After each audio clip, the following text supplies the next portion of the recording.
Urban FM 104.5. Urban FM 104.5. Sur les 104.5 Urban FM avec Jean-Paul. Jean-Paul, bonjour.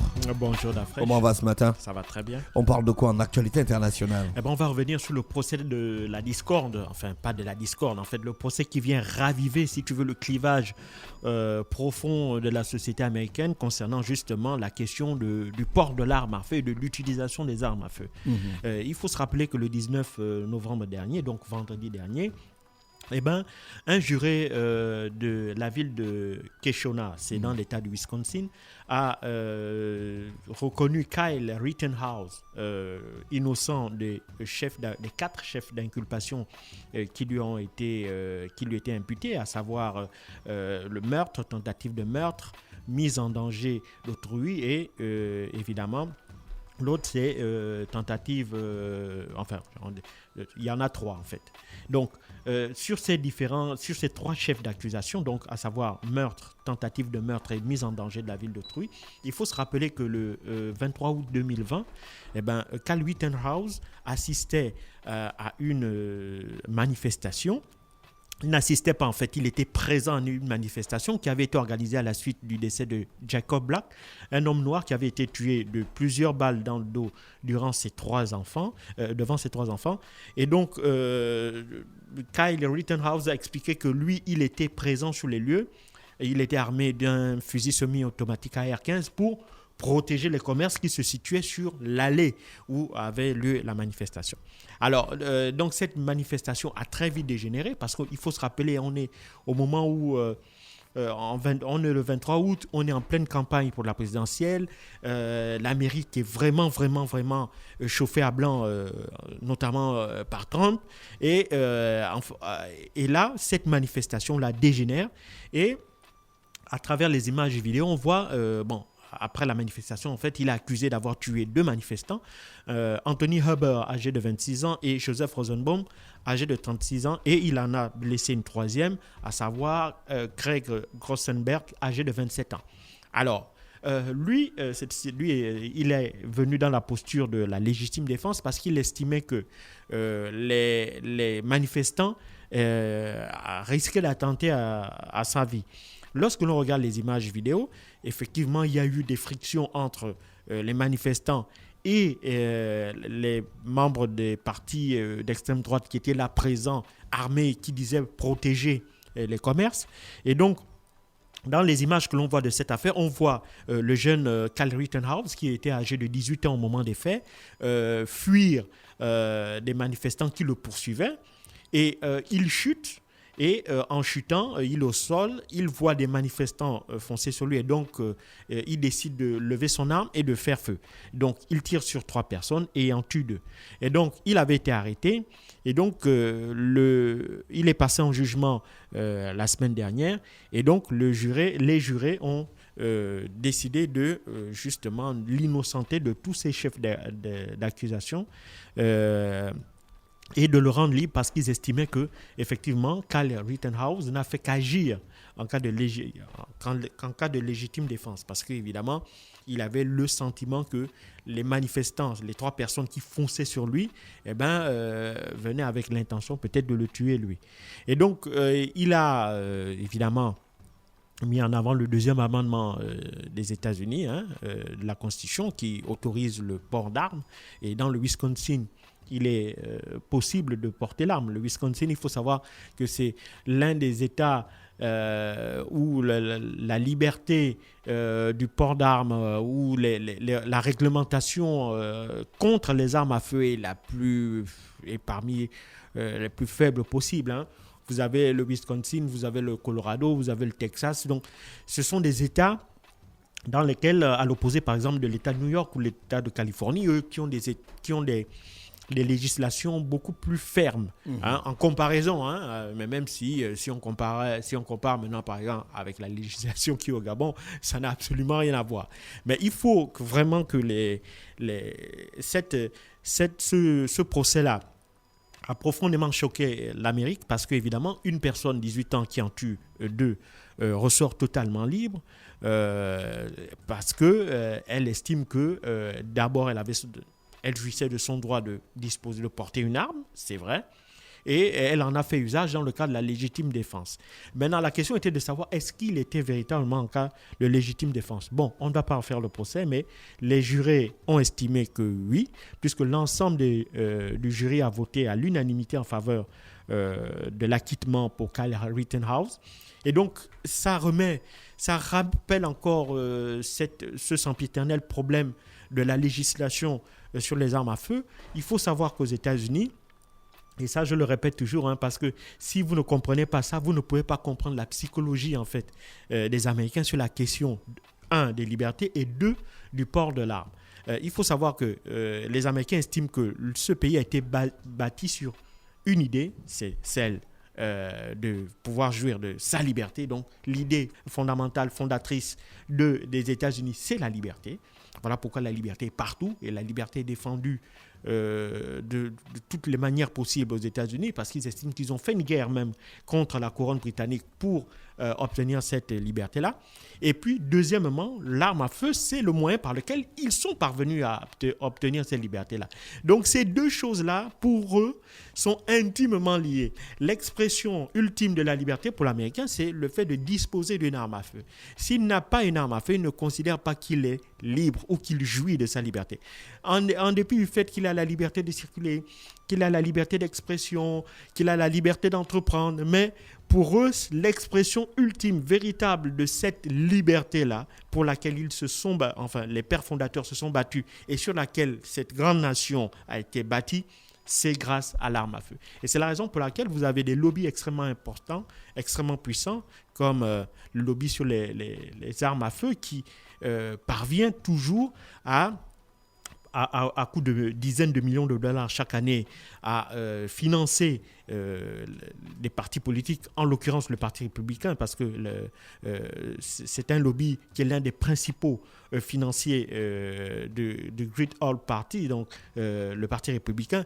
Et donc, eux, ils arrivent aussi bien au niveau fédéral qu'au niveau des États même, à suffisamment influencer les décisions des hommes politiques pour, évidemment, faire que la législation soit la moins restrictive possible sur l'achat, la détention, l'utilisation des armes à feu.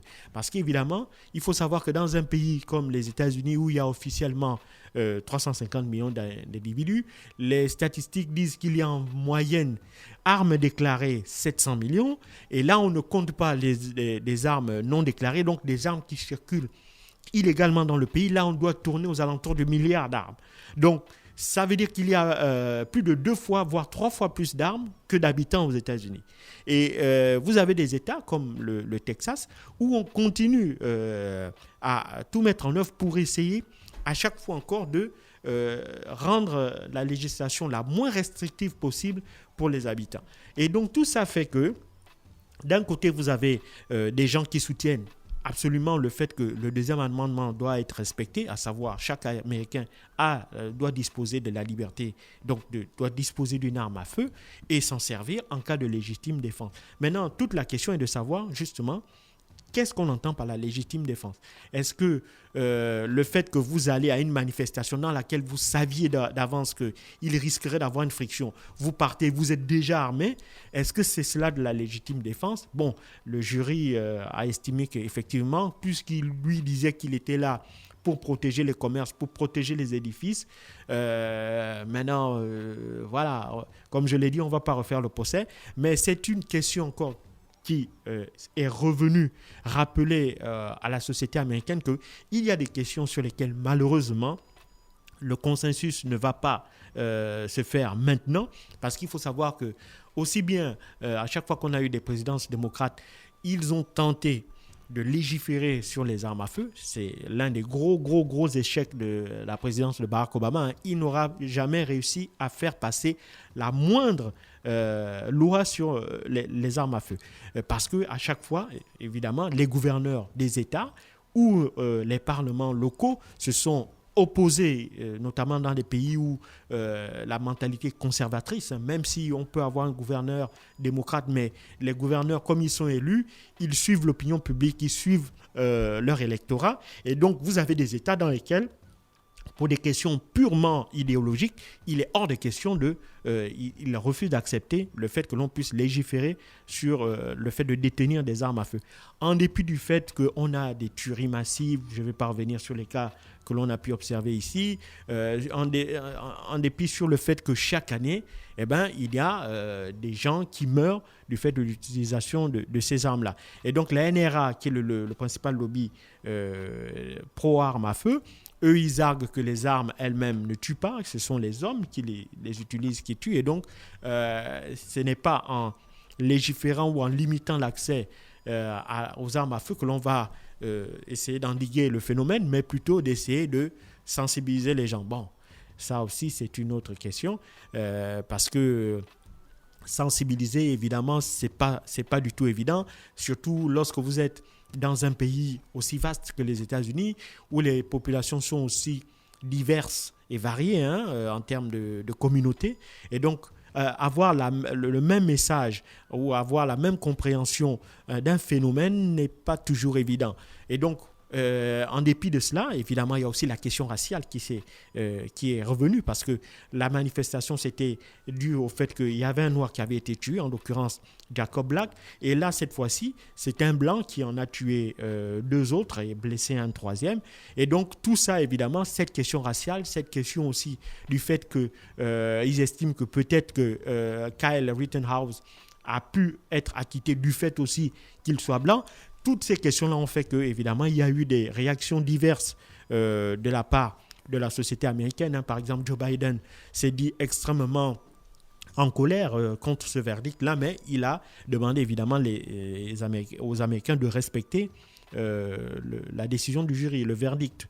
Et donc, Kamala Harris aussi, sa vice-présidente, s'est également exprimée sur cette question en disant qu'en gros, qu'il y avait encore un gros travail à faire pour essayer de lutter contre ce genre de pratiques-là. Mais il faut bien comprendre que des pratiques qui datent, en fait, si tu veux, une manière de penser sur laquelle s'est bâti un pays, en l'occurrence, comme je l'ai expliqué ici, le socle fondateur des États-Unis, c'est la liberté, et le moyen pour y parvenir, c'est l'arme à feu. Si vous enlevez cela sur le plan de la Constitution, sur le plan de la pensée politique, et bien là, on peut commencer à imaginer que des réformes soient possibles. Or, on ne touche pas à la sacro-sainte Constitution américaine, c'est ça le principe. Et on ne la remet pas en cause. Et donc, on essaye à chaque fois de l'interpréter avec plus ou moins en fonction de la personne qui l'interprète, en essayant de tirer soit vers du côté des progressistes, soit vers du côté des conservateurs.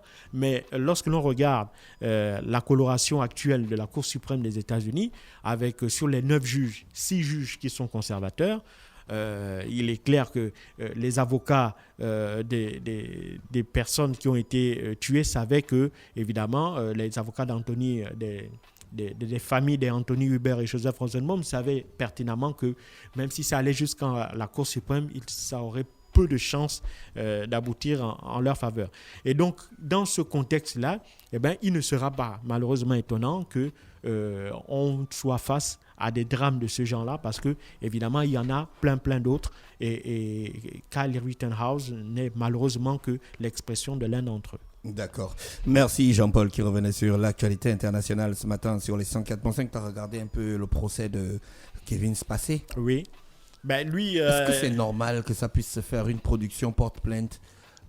Est-ce que c'est dans le cadre du film qu'il a posé l'acte? Dans le cadre de la série House of Cards. Bon, c'est comme si tous les films dans lesquels il a tourné, les producteurs venaient apporter plainte à Kevin Spacey. Non, il faut savoir aux États-Unis que c'est l'un des pays les plus procéduriers en termes de droit. Oui, je suis d'accord. Dès lors que, pendant le tournage, vous avez porté des actes qui portent atteinte à la dignité d'un individu, en l'occurrence le viol ou le harcèlement sexuel, le plaignant ou la victime, peut se retourner aussi bien contre l'auteur de l'acte et peut aussi se retourner contre la production, parce que la production est censée mettre autour de vous toutes les conditions de sécurité, de protection pour que vous ne soyez pas exposé à un tel danger. Ah, ça s'est passé pendant le tournage de la série House of Cards. Voilà. Kevin Spacey, il harcelait les jeunes garçons, et pas seulement ce film-là, il y en a même d'autres. C'est parce que lorsqu'il y a eu le scandale sur sur l'affaire avec Alfred Weinstein, l'ancien patron de Miramax, il y a eu une espèce d'élitement des langues, les langues se sont déliées, et certains acteurs, à l'époque où ils étaient jeunes, de jeunes acteurs, ont commencé eux aussi à dire que Kevin Spacey avait eu des comportements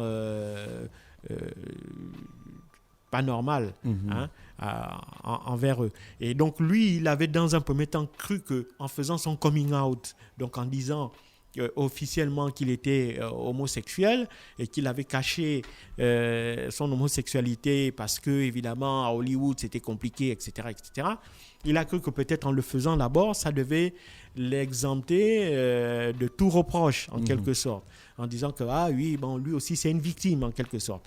Malheureusement pour lui, puisqu'il y a eu de plus en plus de témoignages concordants sur ces agissements-là de Kevin Spacey, la maison de production n'a eu d'autre solution avant que l'État ne se saisisse, donc le procureur, donc autant mieux déjà anticiper en portant plainte contre Kevin Spacey. Et ils ne le font que pour se protéger, pour dire que nous ne savions pas que ces choses-là se produisaient, alors que nous aurions dû le savoir et l'en empêcher. Merci Jean-Paul avec nous ce matin sur les 104.5 Urban FM, la station urbaine.